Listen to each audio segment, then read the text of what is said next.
What is good, YouTube? It is your motherfucking boy, The Session. I am here, extra drippy, on this beautiful California day.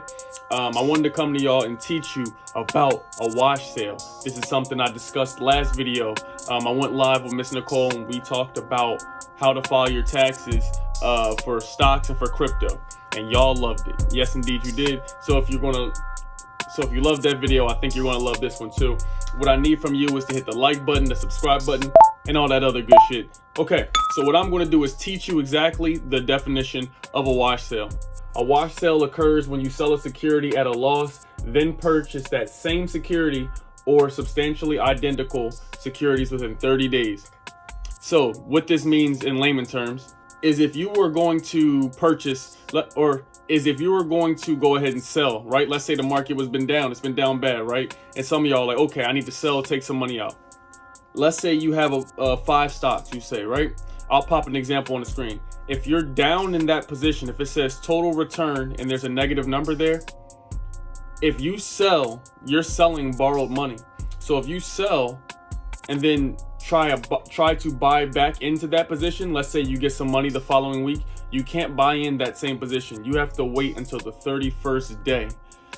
And the kicker is, y'all need to pay attention because I'm going to tell you the penalty about it, but most apps just allow you to do it anyway. Robinhood, Public, whatever, they'll allow you to purchase back in because it's not technically their responsibility to remind you of the wash sale.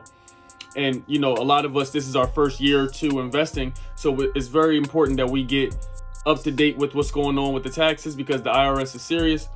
And with crypto becoming prevalent, you know, they're going to want to tax it and make sure they get their money on it. So again, total return. Damn, cool out.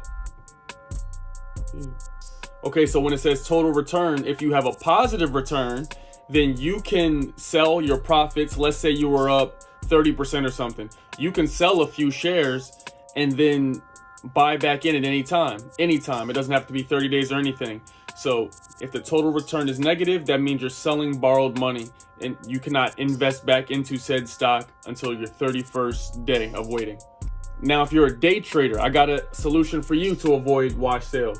To avoid this unpleasant situation, close the open position that has a large wash sale loss attached to it and do not trade this stock again for 31 days. Avoid trading the same security in your taxable and non-taxable IRA accounts. So that is how you avoid it as a day trader. But now y'all gonna be wondering, well, is it even that big of a deal? What's going to go on? Like what's going to happen? I'm gonna tell you the penalty of committing a wash sale. So if you have a wash sale, you won't be allowed to claim loss on your taxes. Instead, what you need to do is add the loss to your cost basis in a new position. When you sell the new stake, you'll be able to claim the loss. So overall, you won't be able to claim this on your taxes. You will actually owe the government money in certain circumstances, especially if you've done it multiple times and you've taken more than actually was supposed to be in your account. You'll owe them money and they'll figure it out during tax time, and you will figure that out because you won't be allowed to write certain things off. They'll probably send you a letter back telling you that. So this is a short video, but I wanted to let y'all know what a wash sale is. This is something you gotta remember to keep your eye on and just pay attention. This is why I preach now, Mr. ETF, you dig? Make sure you take your profits because again, I tried to beat the S&P when I first started to invest. That was my goal, to see if I can compete with or outperform the S&P. It did not go my favor after month 9. Month 9 and on, it was Kaputski, very ugly. So that's what it is. But you know me, it's your boy, The Session. Make sure you check me out on TikTok. We going up almost at 25K, and it's only been 60 days. So it's a blessing. I'm grateful. I love you. Subscribe, like, all that other shit. Till next time, stay lit, stay awesome, stay healthy. You did.